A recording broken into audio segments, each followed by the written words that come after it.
Good morning, everyone. The Battle of Gettysburg happened in July of 1863, and in November, it was time to dedicate a new cemetery at the battlefield. And President Lincoln was invited.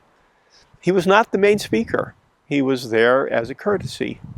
And yet when he spoke one of the great speeches ever, the Gettysburg Address.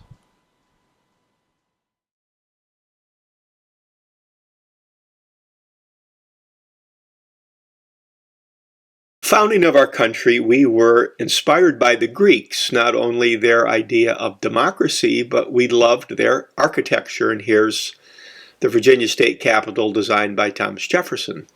And people who read and people of letters knew that Greeks had a certain style of funeral oration, and Lincoln was very familiar with this from his own reading. And one thing in Greek funeral speeches was the use of antithesis, where the speaker used opposite pairings to make a point. And these are found throughout the Gettysburg Address. An example would be contrasting the past with the present or the future. Lincoln talked about the founding of the country, but then he said, here we are today at the battlefield.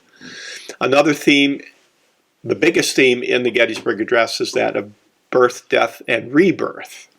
And this is moving, of course, because they're at a cemetery where there had been a lot of death. And in the address, Lincoln talked about when the country was conceived in liberty. That's a birth image. But then now here we are on a battlefield to see whether that nation can live. So there's a death image, and that goes back and forth throughout the Gettysburg Address. Now, in the mid-1800s, we had a philosophical idea known as transcendentalism, and transcendentalists said that there are certain ideals that exist that transcend our daily lives, and we need to work toward those. And we stumble and we fail, but we still need to do that. And for Lincoln, it was the opening idea of the Declaration of Independence that all men are created equal. That was his transcendent idea that we have to keep working toward, even though we aren't successful. And an issue for Lincoln and others was that the Constitution protected slavery, and I've listed for you those parts of it that did that.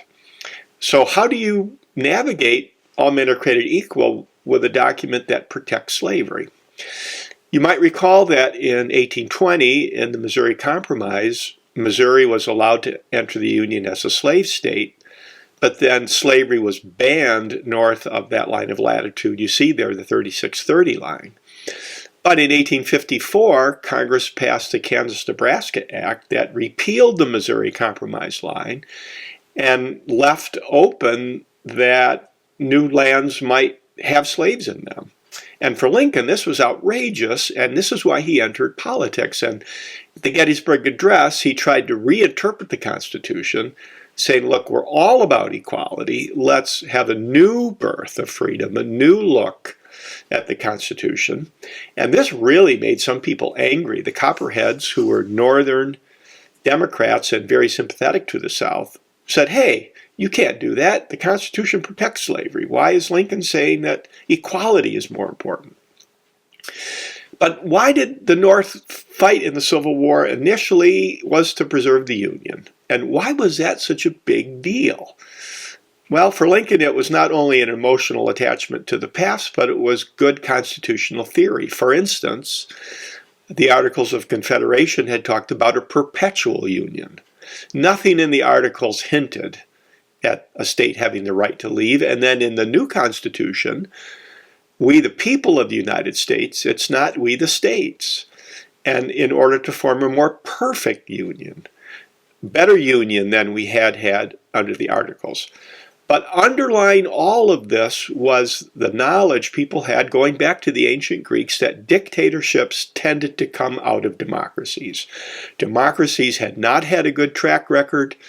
Republics in France had fallen, the Roman Republic had fallen, and there was fear that our republic would fall. So for Lincoln, he ends the Gettysburg Address with that our government of the people, by the people, for the people shall not perish like every other republic and every other democracy had. We are going to be different. So even though the Gettysburg Address took about 2 minutes to say, it summed up so much that's important and that which we value as Americans.